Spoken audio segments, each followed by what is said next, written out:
Olá, queridos, estamos iniciando agora mais uma disciplina, desta vez, Introdução à Bíblia. Nós iremos estudar a Bíblia como um livro. Não vamos nos ater nessa matéria ao aspecto sobrenatural, inspiração, revelação, preservação sobrenatural da Bíblia. Nós estaremos falando da Bíblia como um livro, como literatura. Nós iremos estudar a Bíblia na sua formação, materiais, escrita, línguas, enfim, vamos tratar da Bíblia como um livro. Esse é o objetivo dessa disciplina, é isso que nós vamos fazer a partir de agora. Introdução à Bíblia ou introdução bíblica, nós vamos conhecer a vontade de Deus através da sua palavra escrita. Vamos ver como a Bíblia foi formada, como Deus agiu para que nós tivéssemos hoje esse livro precioso e sagrado chamado Bíblia. Vamos começar então? Muito bem. A Bíblia é um grande tesouro dado por Deus ao seu povo, à humanidade, a fim de que o ser humano, o conheça e o busque de coração. Gente, nós não conseguiríamos conhecer a Deus se não fosse pela Bíblia, se não fosse pela palavra de Deus. A revelação natural, o cosmo, a natureza, a criação, não é suficiente para que nós conheçamos a palavra de Deus, para que nós conheçamos a Bíblia. E compreender esse livro fascinante chamado Bíblia, tá? Compreender o que a palavra de Deus é, como ela se formou, como chegou até nós, é muito importante. Que a gente possa aproveitar muito esta disciplina, Introdução Bíblica ou Introdução à Bíblia. A Bíblia não é apenas um livro.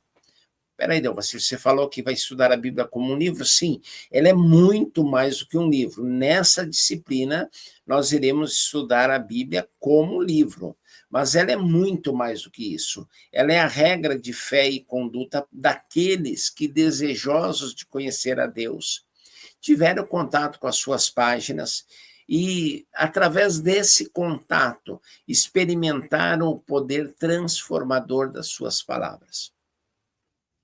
A Bíblia é mais do que um livro, no sentido de que ele transforma.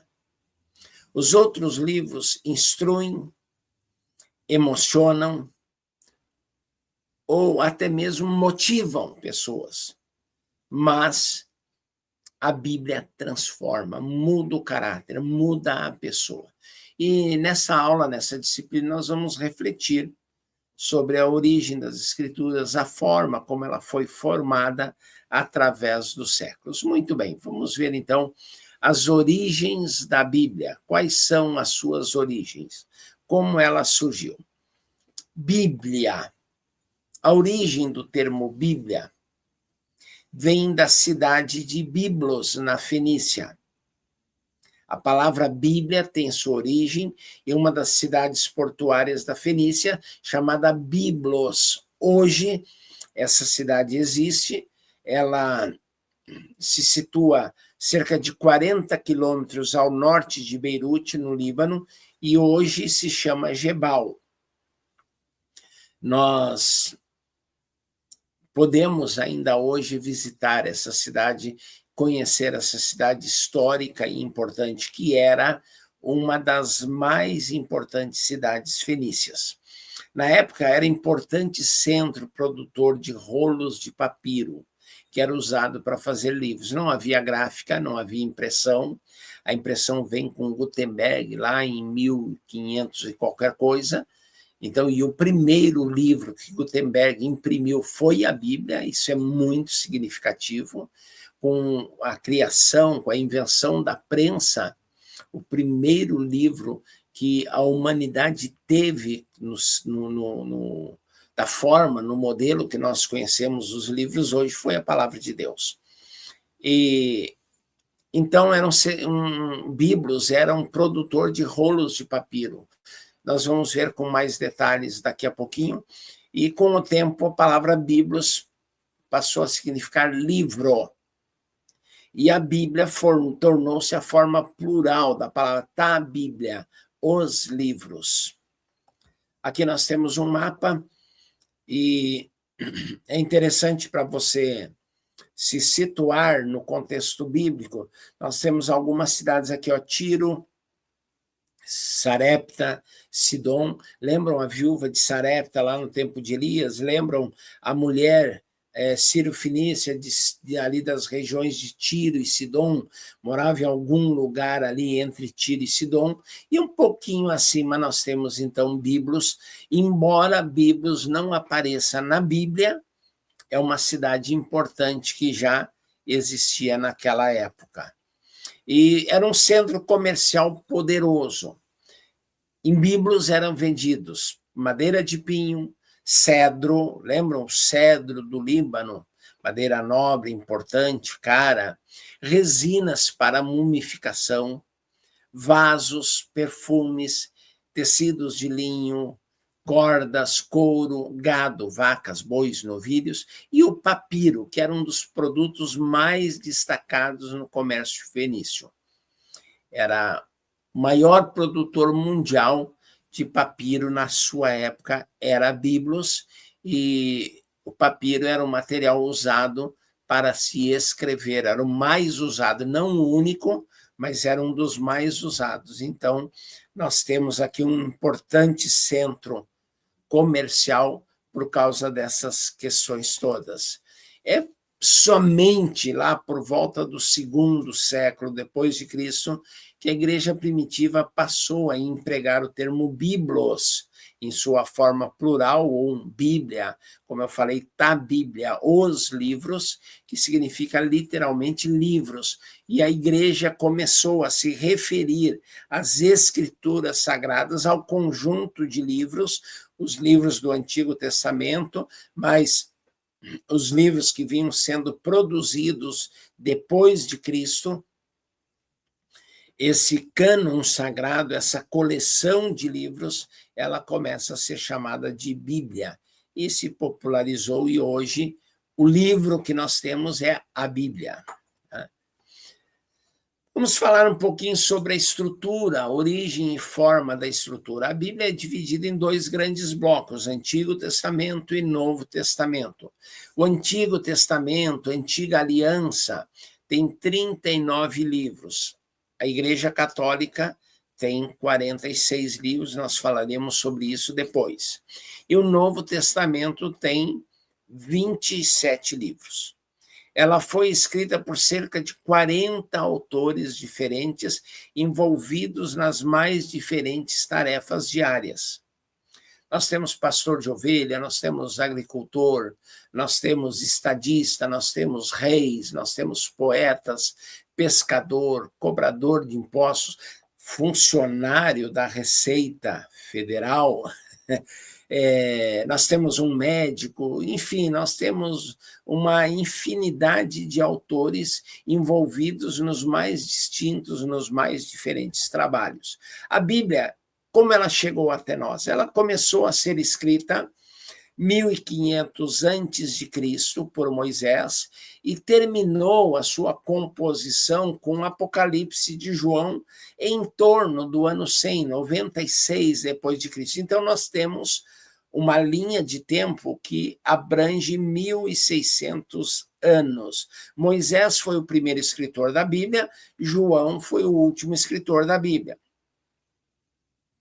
Nós temos Moisés escrevendo Jó, que é a literatura mais antiga, embora na ordem da nossa Bíblia, Gênesis vem em primeiro lugar, o primeiro livro a ser produzido foi Jó.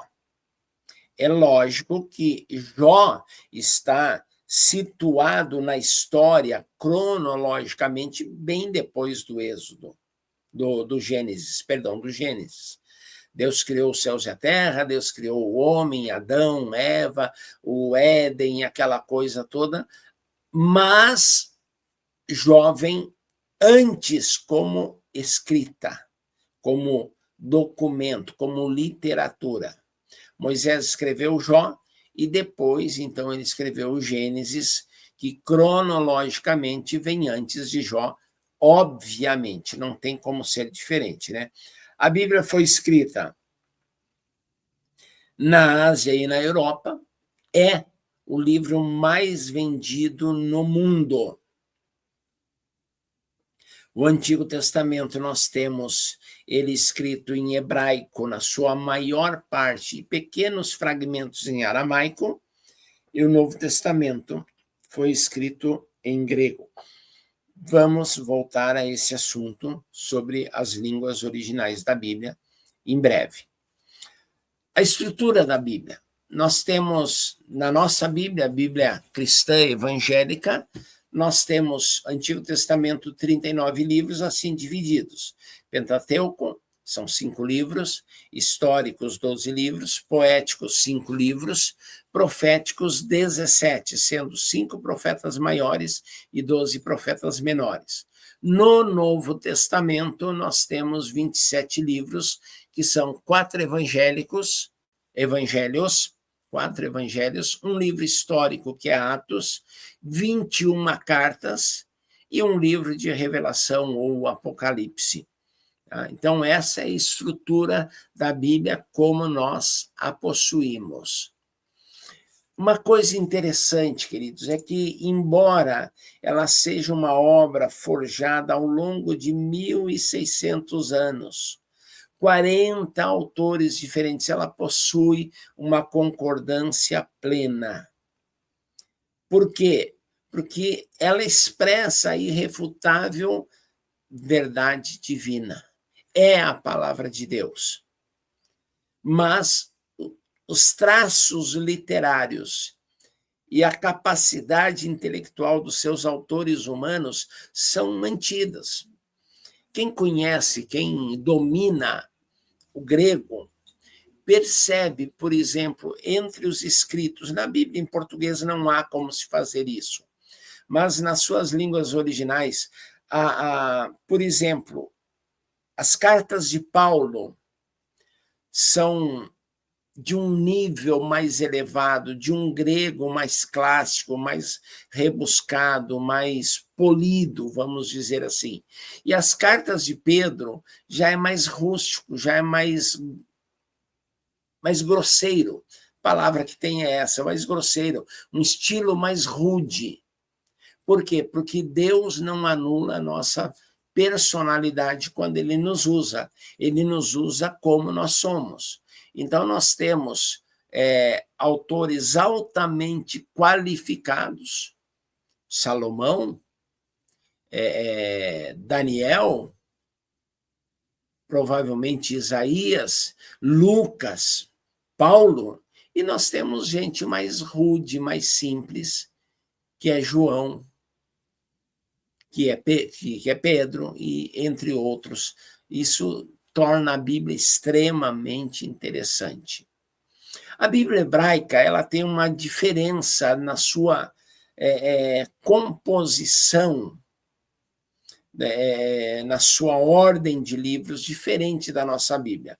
A Bíblia, mas o conteúdo é o mesmo, só a divisão que é um pouquinho diferente. A Torá, Gênesis, Êxodo, Levítico, Números e Deuteronômio, como a nossa Bíblia. Depois nós temos os Nevim, são os primeiros livros, Josué, Juízes, Samuel, os 2 livros de Samuel e os 2 livros de Reis como um só livro. Tá? Isaías são os profetas anteriores ou primeiros e os profetas posteriores, que são Isaías, Jeremias, Ezequiel e os 12, Oséias, Joel, Amós, Obadias, Jonas, Miqueias, Naum, Abacuque, Sofonias, Ageu e Malaquias, que são considerados um livro só na Bíblia hebraica. Os Ketuvim, os poéticos, Salmos, Provérbios e Jó. Aí nós temos um grupo chamado 5 rolos, Cânticos, Ruth, Lamentações, Eclesiastes e Ester, e considerados um só livro. São os restantes, Daniel, Esdras, Neemias e Crônicas, que também não tem primeiro e segundo Crônicas, mas tem Crônicas. E deixa eu já trazer aqui uma orientação muito importante, muito preciosa para você nesse momento. No Antigo Testamento, nós temos livros. Então, livro, o gênero é masculino. Os livros, o livro. Então, nós temos primeiro Samuel. Por quê? Porque é o primeiro livro de Samuel. Primeiro livro dos reis. Primeiro reis. Primeiro crônicas. Crônicas é feminino, mas é o livro das crônicas. Então, é primeiro crônicas. No Novo Testamento, nós temos cartas. Cartas, o gênero é feminino. Primeira carta de Paulo a Timóteo, primeira Timóteo. Primeira epístola universal de João, primeira João. Segunda carta de Pedro. Então não é segundo Pedro, é segunda Pedro. Não é primeiro Tessalonicenses, primeiro Coríntios. É primeira, porque são cartas. Nunca esqueça disso. Tá? Primeiro é livro, e é no Antigo Testamento que temos livros. No Novo Testamento temos cartas, então o gênero sempre será feminino. Primeira, segunda, terceira de João, e assim por diante. A Bíblia cristã, nós temos aqui a representação de uma estante, nós temos o Velho Testamento, tá? Nós temos a lei de Moisés, o Pentateuco, cinco livros, Gênesis, Êxodo, Levítico, Números, Deuteronômio, não tem diferença da Bíblia hebraica. Aí nós temos os livros históricos, Josué, Juízes, Ruth, primeiro Samuel, segundo Samuel, primeiro Reis, segundo Reis, primeiro Crônicas, segundo Crônicas, Esdras, Neemias e Esther. Esses são os livros históricos. Aí nós temos os livros poéticos, Jó, Salmos, Provérbios, Eclesiastes e Cantares. No grupo Profecias, temos profetas maiores e profetas menores. Gente, isso aqui não tem a ver com importância, com valor, com privilégios, com primazia. Os profetas maiores, Isaías, Jeremias e Ezequiel, são os livros Ezequiel e Daniel, Isaías, Jeremias, Lamentações entra junto, Ezequiel e Daniel são os profetas maiores porque seus livros são mais extensos. E os profetas menores porque seus livros são pequenos, são menores. Oséias, Joel, Amós, Obadias, Jonas, Abacuque, Naum, pulei aqui, Miqueias, Sofonias, Ageu, Zacarias e Malaquias. No Novo Testamento, nós temos a biografia, Mateus, Marcos, Lucas e João, que são os evangélicos, os evangelhos. Nós temos o livro histórico, que é Atos, temos cartas de Paulo, Romanos, 1 Coríntios, 2 Coríntios, Gálatas, Efésios, Filipenses, Colossenses, 1 e 2 Tessalonicenses, 1 e 2 Timóteo, Tito e Filemon. Depois nós temos as outras cartas, ou cartas gerais, Hebreus, Tiago, 1 e 2 Pedro, 1, 2, 3 João, Judas, e o livro da profecia, que é o livro de Apocalipse. Essa é a composição da Bíblia cristã. Tá? Então, já vimos isso aqui, a lei, os poéticos, os históricos, os profetas maiores, profetas menores, e a Bíblia do Novo Testamento, tudo isso a gente já viu aqui. Queridos, por enquanto, vamos dar uma paradinha. Nossa primeira aula se encerra aqui. Nós vamos ver no capítulo 2 a origem, a relevância dos idiomas bíblicos, ok? Até a próxima aula, então.